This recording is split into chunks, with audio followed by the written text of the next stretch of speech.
This meeting is being recorded. Welcome, and thank you for attending Empowering Modern Security Architecture and Operations with Identity Governance and Administration. My name is Frank Briguglio. I'm the Public Sector Strategist here at SailPoint, and I'll be guiding you on your journey through identity-centric security today.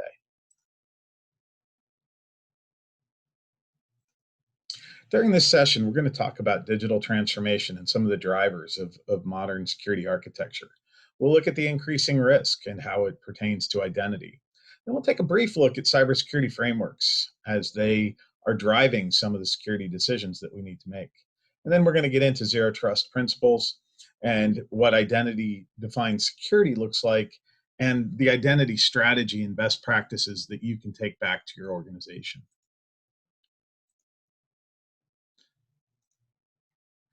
Digital transformation and IT modernization means a lot of things depending on who you talk to.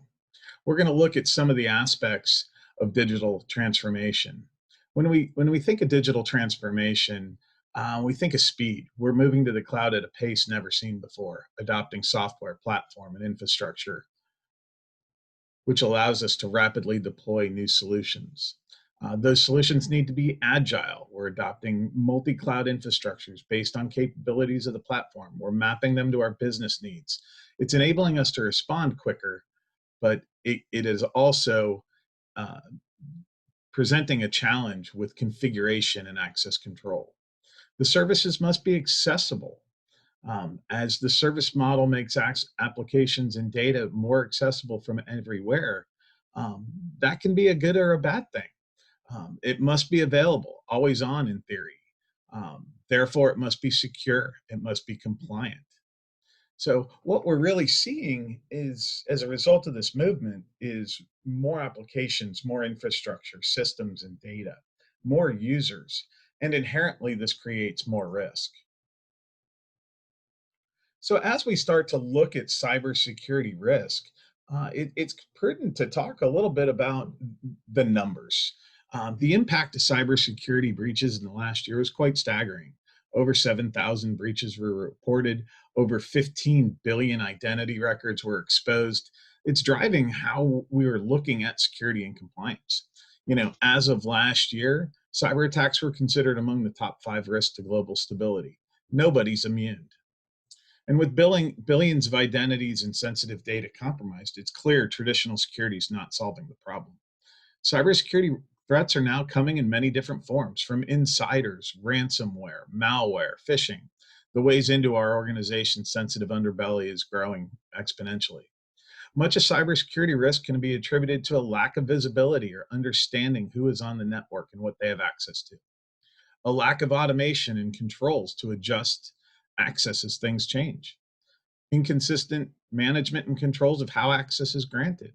It's creating an opportunity for stale, toxic, and overexposed resources. And when an event occurs, SOC analysts are overwhelmed with multiple dashboards, repositories, and limited information for quick resolution of the event. So what this is showing us is the new perimeter is dying, and the identity is the new attack vector. The next step in our conversation is really about cybersecurity frameworks, as they present, a driving force, especially in a highly regulated industry such as the government. So when we look at the NIST risk management framework or cybersecurity framework,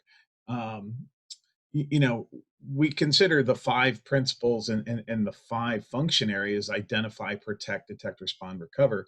We've done some analysis of this, and identity governance maps to 3 dozen of the subcategories of the cybersecurity framework. So when we look at that, it really boils down. When we look at the NIST 853 controls, it's over 115 controls that are met. Essentially in identities providing that comprehensive view, enabling us to do that risk assessment that we need to do. In protect, it's providing us the model-based approach to enforce least privilege and separation of duties. In detect, since identity is not an active sensor of what someone's actually doing, but it's the baseline of what someone should be doing. And by having that baseline, we can detect nefarious activities and potentially rogue users. And then in respond, once we've detected that rogue user or nefarious action, um, we're providing the data to the SOC analyst to actually be able to take action or provide context. Should Frank be logging in from a foreign country? Um, should Frank have access to the system that he's failed to log into 5 times? And we can automate the process of disabling, removing, or restricting access. And then recover is that final step if and when a system is degraded. Identity governance it has the business processes, the workflows, all the pieces necessary. It understands the model that needs to be restored. It can build back the accounts, entitlements, and privileges, and maybe even before that, do the analytics to make sure that that access is still accurate. So we're going to talk a little bit about zero trust and what zero trust means. It's a paradigm shift from the concept of a network perimeter to moving towards a zero trust or non-perimeter based strategy that has to really take into account the identity. It's an identity centric form of security. We're enforcing least privileges.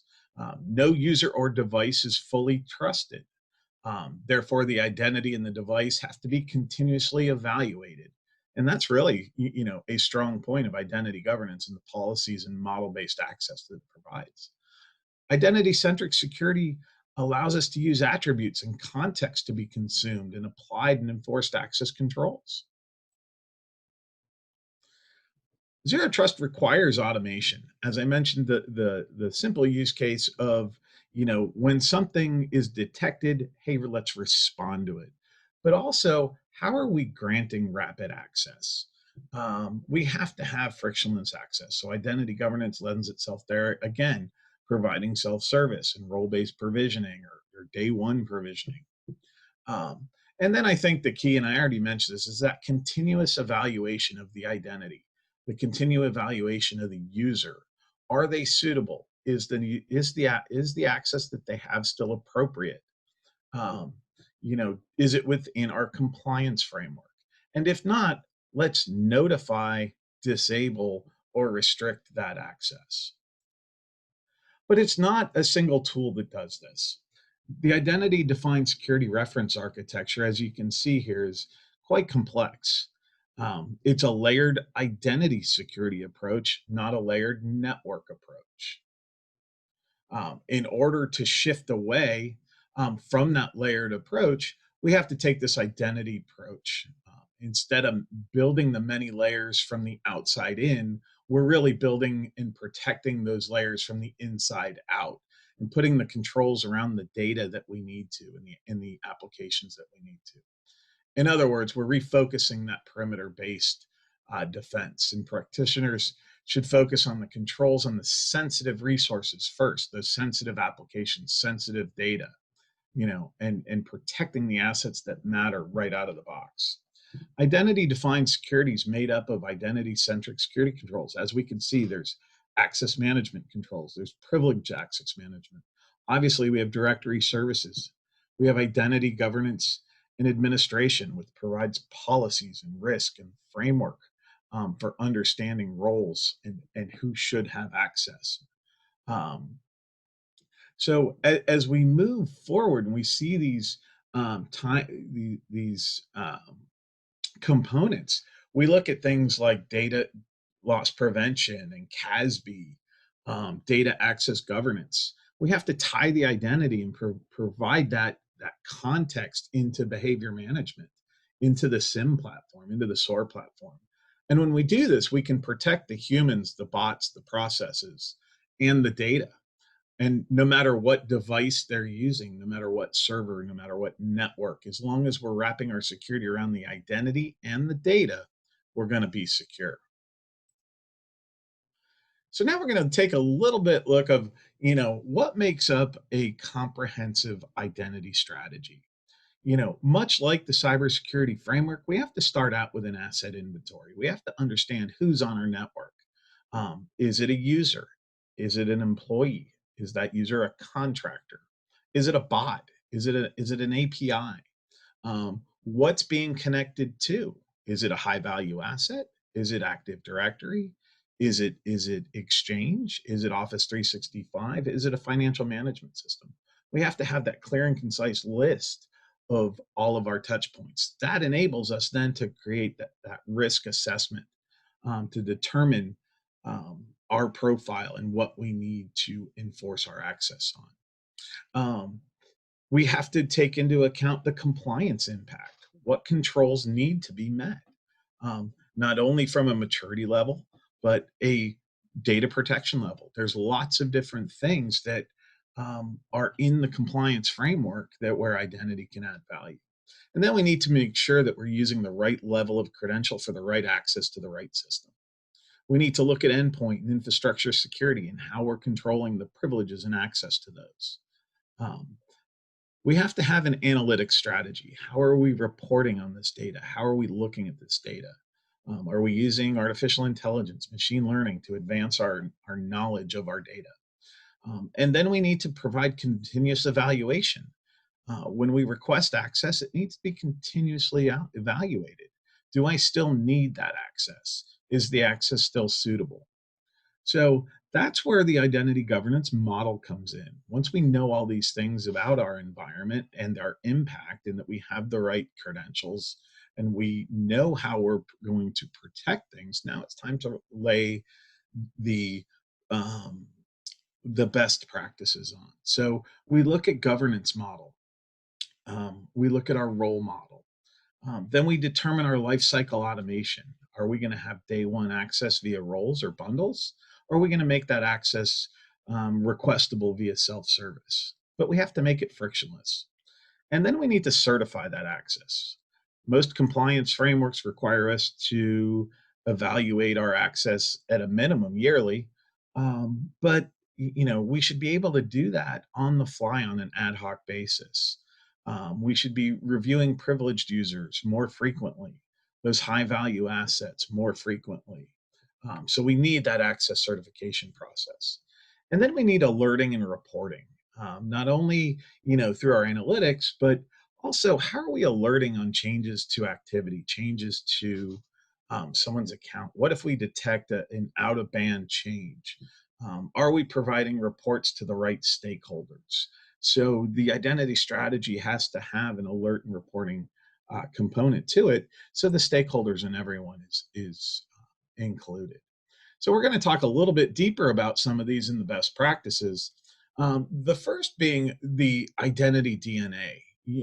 As I mentioned in the identity strategy, when we perform that inventory, we need to have this understanding of who the identities are. Where did they come from? What attributes do we know about them? How long is the relationship? Is it temporal? Is it permanent? What does normal behavior look like for that type of identity? We need to maintain current and authoritative data. Once we understand the DNA, the data must be current and accurate, as we're going to use it later on for authorization. Um, and once we know all that, we start with the critical applications, as I mentioned. We're going to tighten up the keys to the kingdom wherever they lie. I mentioned financial management systems. It might be a data repository, could be a structured data system. Any of those, we need to prioritize and start with the critical ones. Then we need to perform the access reviews I mentioned. We should be performing those first. As soon as we connect the governance platform to the system, we should run a certification campaign and understand who has access and do they really need it. And then the automation, the provisioning and deprovisioning is critical, as I mentioned, not only for day one access, but also for removing access when someone leaves or we detect a nefarious event. Automation should be configured not only for efficiency, but also accuracy. Um, having the automation and data synchronization to our platforms through an identity governance solution, we're going to ensure the right data is in the right system. The governance controls, as we move on, we need to implement these. These are going to be identified by our security, our privacy and regulatory controls. So, as we build out those controls, let's say for least privilege, we need to build that access model. Once we know the who and what, we then go into that access model. Not every application and system and data uses the same controls. There will be less critical assets that, access can be granted automatically. Some access may require approvals, policy evaluations, strict controls. Um, some access may be granted through simple attribute evaluation. So that access model becomes pretty critical. Um, and then we really, one of the things here that is really important in this modern security architecture discussion, from my perspective, is that last piece we talked about in the identity defined reference architecture is integrating with those other tools in the security ecosystem, whether it's using a Splunk module to trigger events in the identity governance platform because a back office change was made to the directory server out of um, the normal process of governance. We can use the SIM tool to kick off an event and remove access. We can create a watch list for the user behavior analytics tool based on known end dates of someone's employment, or if a contractor is only on for 30 days or even a week, put that contractor in the must watch bucket. um, Integrating with DLP and even badging systems. There's so many components that are in the security ecosystem that we need to implement um, controls and processes with the identity governance platform. It really is a team sport when we think about what's going on with identity and security today. We have the identity team, we have the compliance team, we have the security operation team, we now have DevSecOps. We have all these different teams popping up, and identity is the common denominator between all of them. So it's key that they all begin to work together. you know the SailPoint predictive identity capabilities, I like to kind of wrap up with this. I'm not going to go into each one of those in detail, but when we think of going back to the cybersecurity framework and implementing the controls, provisioning, access request, access certification, separation of duty, access insights, access modeling, all line up right with most of the protect functions in the NIST cybersecurity framework. The recommendations, the access certifications all line up with audit. Um, Cloud governance, you're extending your organization to the cloud, you're opening up to your borders. So, how are you maintaining those identities? Cloud governance comes in and fits those needs. So, when we look at this modern security architecture, the connector capability, the open framework, all of the integration into these capabilities builds that stack across the security environment, the access management environment, and protects those users and data. So I want to end here today. I want to thank you. Just remember, zero trust is more relevant today than it has been. That's part by the distributed and virtual nature we're all living in because of the pandemic. Our user communities have continued to expand, though, and the amount of data is growing tremendously, and traditional networks have disappeared. It really is no longer to protect our most sensitive data behind single network wall. And fast path to acquire data is through a compromised identity. If we approach zero trust and we leverage identity defined security concepts, we're protecting the weapons that are being used against us. um, so I encourage you to take a look at identity defined security. It's a complex topic. It touches most aspects of your organization. It's become a team sport. So identity team, go out and meet your security team. Security team, meet the compliance team. Everyone get together and take care. Thank you very much.